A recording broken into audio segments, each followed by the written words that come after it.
Bonjour à tous et bienvenue sur Alerte Info France, votre chaîne de référence pour suivre l'actualité africaine et internationale en temps réel.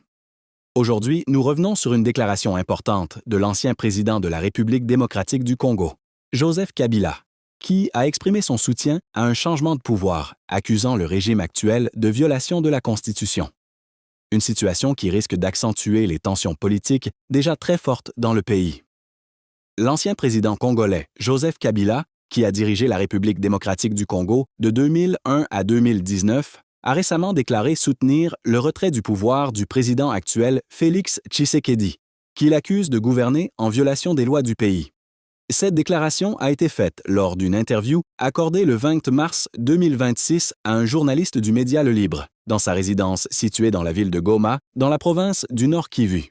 Joseph Kabila vit dans l'est de la RDC depuis le mois de mai 2025, une présence qui suscite de nombreuses controverses au sein des autorités congolaises.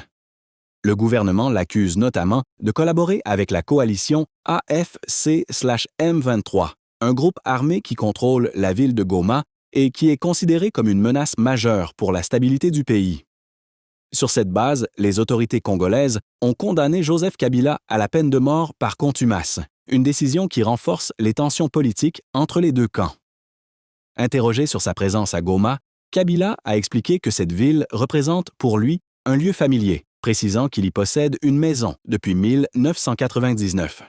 Il a également dénoncé des attaques répétées contre lui et son mouvement politique depuis 2019, affirmant que ces tensions ont commencé bien avant l'apparition de la coalition AFC/M23.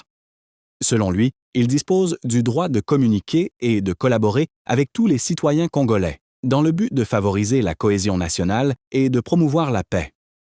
Le 11 mars 2026, l'armée congolaise a mené une attaque par drone dans la ville de Goma, une opération qui, selon Kabila, visait à l'éliminer ainsi que plusieurs responsables de la coalition AFC/M23. Parmi les personnalités ciblées figuraient Corneille Nangaa, Bertrand Bisimwa, Freddy Kaniki et le général Sultani Makenga, considérés comme des acteurs influents dans le conflit à l'est du pays. Joseph Kabila a également accusé les forces armées congolaises de mener des attaques contre des populations civiles dans plusieurs zones de l'Est, notamment à Masisi et dans la commune de Minembwe, au sud Kivu. Il affirme que ces opérations incluent l'utilisation de drones, ce qui aggrave la situation sécuritaire et humanitaire dans ces régions déjà fragilisées par les conflits. Sur le plan politique, Kabila critique fortement la gouvernance actuelle, affirmant que le pouvoir en place ne respecte pas la Constitution. Il accuse notamment le régime de vouloir modifier la loi fondamentale afin de dépasser la limite des 2 mandats présidentiels, une initiative qu'il juge dangereuse pour la démocratie du pays. Selon lui, il est nécessaire de mobiliser tous les Congolais, qu'ils soient à l'intérieur du pays ou à l'étranger, afin de mettre fin à ce qu'il qualifie de régime autoritaire. Enfin, Joseph Kabila s'appuie sur l'article 64 de la Constitution congolaise, qui stipule que chaque citoyen a le devoir de s'opposer à toute personne ou groupe qui exerce le pouvoir en violation de la loi, estimant que cela justifie une action pour un changement de régime. En conclusion, les déclarations de Joseph Kabila illustrent une crise politique profonde en République démocratique du Congo, mêlant tensions militaires, accusations graves et désaccords constitutionnels. La situation reste très fragile et pourrait évoluer rapidement dans les prochains jours. Merci infiniment de nous avoir suivis sur Alerte Info FR.